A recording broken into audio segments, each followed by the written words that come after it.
ولایت کالینینگراد روسیه طی 3 ماه ایول و آگوست سال جاری از شهروندان تاجیکستان که از طرف فرودگاه کالینینگراد وارد این منطقه جزیره قلمرو واقع در ساحل بحر بالتیک در غرب روسیه می شدند بیش از 158 کیلو نوس را مصادره کردند.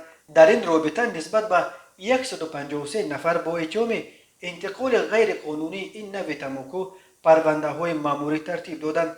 خدمات مطبوعات گمرک کالینینگراد میگوید شهروندان تاجیکستان پیوسته قاعده های گمرک را ویران کرده کوشش میکنند که در جامدان یا بغاج دستیشان این تنباکو بویش مخصوص را گذرانند.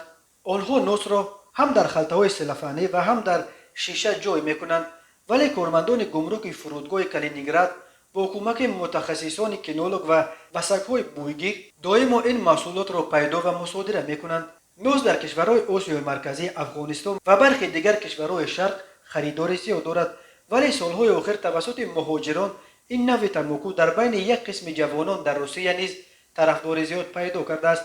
ظاهرا بعد دیدن این تمایل مقامات روسیه فروش نوس را منع کردند. بر اساس قانون نو محصولات تنباکو از جمله نوس به اندازه بیش از 250 گرم برای هر نفر سنش از 18 بالا دیگر مال برای استعمال شخصی حساب نمی شود و وارد کردنش به قلمرو EAS منع است. قبلا گزارش شده بود که کارمندان گمرک دو فرودگاه استرخان و ولگراد در 2 ماه می و ایون از مسافرانی که از تاجیکستان می آمدند بیش از 117 کیلو نوس پیدا و مصادره کردند.